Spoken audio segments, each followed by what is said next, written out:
Any more comments or questions? Chrissy, this is just so delightful. And I'll tell you, Uh, I didn't know about you until I received your book as a Christmas gift from Debbie.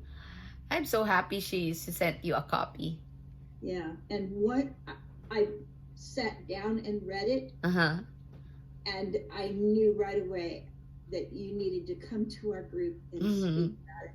I wanted to feel your energy. I wanted to know what, you know, what the goal was in your writing and why Uh-huh. you chose to write this particular book, what your outreach was like and what inspired you, etc. And so I am just very, very pleased that you're here with us today. Oh, thank you so much. This is a great opportunity to share my poetry and my work, and I really enjoy it. I enjoy Well, what I do. It doesn't seem like it's work. And I'm happy that I found my passion because it took me a long, long time. I have a long journey in discovering my creativity or rediscovering my creativity. And it's only at this point in my life that I'm really trying to reach my fullest potential. Yeah. And I'm also blessed to have many friends, supportive friends, and family. wonderful. Thank you, Well, Christy. Eh, Wonderful to hear it again. I love it. And you're wonderful at sharing it oh, and thank you giving so much. everyone that experience. You start to feel like a little child yourself and want to hear it again and again. So Yes. nothing could be better. yeah, Yes, and the irony is I don't have kids. Yeah, so everybody asked me, when I'm selling at the book fair and said, "I'm sure you have a lot of kids or something like that, That's why you're inspired." No, that's the irony. Yeah, I think actually my inspirations are my nieces and nephew. They're in the Philippines, and I write I always dedicate it to them, and I tell them now they're all grown up, and my characters are based on them or the names are based on them. So they're happy and they're able to contribute. Yes, I had to be when I first write it. When I first wrote children's book, um, I had to be it. That's why I discovered it. I had to be in a place in a. It was an escape because I was sick. My asthma was triggered and had my back pain. I was homebound, and that's when I turned to writing. And I didn't know that I was going to turn into a children's writer.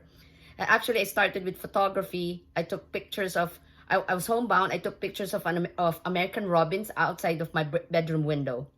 And little did I know that next year I would compile all the pictures. I had like 300 pictures. And then when I was looking at all the pictures of the mama bird feeding the fledglings, that's when a story formed in my head. So I wrote this story and I didn't know while I was writing it, I was actually the character because there were four siblings. One of them was me. So it was about me, about my low self-esteem, about being bullied, being small. So things like that. Then the mama bird flew away and didn't come back because my mom died when I was very young. So I didn't know it's about myself. So that's when I knew that there was something in me about the child in me that can write about my experiences.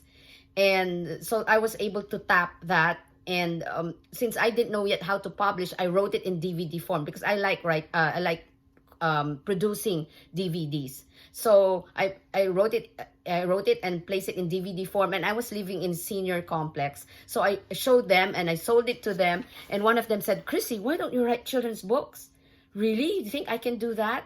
So since I couldn't go anywhere, and I was actually using a walker that time. That's how bad my back was. I started writing. So all these books that are out here right now, except for Will You Still Love Me, they were written in a span of 1 month because I had to be in another place.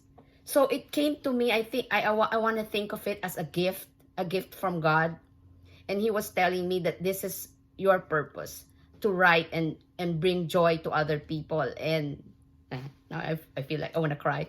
Well, because it's so touching that it came to me even if it was late in life. And I couldn't explore it yet. I just wrote all of it because my husband later on had cancer, brain cancer. So there was this actually there was this one person who wanted to publish one of my books if I would turn it into a picture book because it was still an article, but I said I couldn't do it because my husband, I was taking care of him. So when he passed away, it was the time when I started to bloom and discover all these opportunities and all these ways of publishing. And I studied on my own how to publish. And and when he was still alive, I went to school for that online course, Institute of Children's Literature. So if there's anybody out here who wants to write children's book, that is a good background. So that's how I started, and now I can't believe it. Now I already created an online course. That's also one thing I want to share. It's gonna start mid-February. I have the syllabus on my website. So if you check under workshop, so the workshop is gonna start mid-February. It's gonna be a 6-week course on. The title is The Essentials of Writing Your First Book, Children's Book. So for those who are interested in writing children's book, I can, what's nice about it, I went through all of it. So, so the basic is there. And so the purpose is at the end of the course, you will be able to accomplish to write your own storybook based from, I will try to pull out the stories in you by giving you exercises, because I'll be giving assignments every week. There'll be a lesson plan for the week, and then every week you give me your assignments, and it's gonna be a lot of work, but it will inspire you to bring out the stories in you and to develop your voice. Thank you, Chrissy. Thank you. I tell you that you and what you're writing and what you're doing and what you're building from and renewing in yourself, and you're opening up to share with us some of the obstacles and struggles you've been through, heart-wrenching ones. Just, you have filled my heart so completely today. I appreciate you being here. I appreciate you just fitting right in with us like family and sharing from that place. Thank you. I've got grown grandchildren, and then I have 2 young grandchildren, 5 and 8. So for them, I'm always looking for books to send them. They're in Denver. I will be purchasing books from you, Chrissy. Oh, thank you. Thank you. Yes, you can contact me. I have some copies here. If I don't, I can order through Amazon. It's better that you get it from me, because if you buy it from Amazon, I only make a little. But I can actually order it from Amazon and give it directly to you. But if you want a signed copy, you have to wait till I have a copy, and then I send it to you. Yeah. Okay. Yeah. No, I'm teary-eyed. Chrissy, I'm sorry, Monica, I didn't mean to interrupt. I just wanted to say it was a delightful seeing you here again today. And I loved your book ever since I got it. I don't really have any grandchildren yet. I'm hopeful, but not yet. I really am looking forward to your other books as well. But I really love this one. Of course, my dog Patrick looks a lot like Yes, they're like twins. and that's one of the reasons I was telling Maya about the book, because I was so delighted about this book, and I was showing it to, I was telling everybody about it. And then she's such a dog person. She's got, 4 dogs, some of them are rescue dogs, and that she's fostering, like these little elderly dogs that she fosters. And I just thought, that this is Naya's book. She used to have a copy.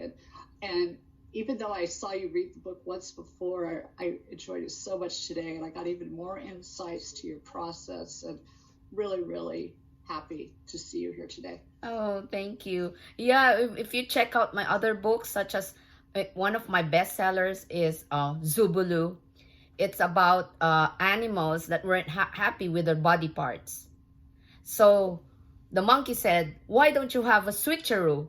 So they all switch body parts. So the zebra had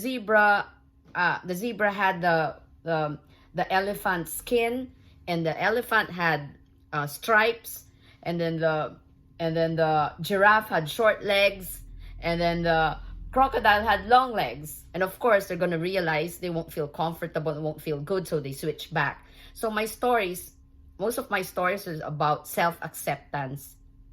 I guess it reflects back on myself, to accept myself the way I am, which is good. So this process is making me love myself more, appreciate myself more. So that's why I really appreciate it that you appreciate my work. Yeah, gives me more confidence and gives me it makes me think more that I am in line with my purpose, that I'm doing what I'm here for.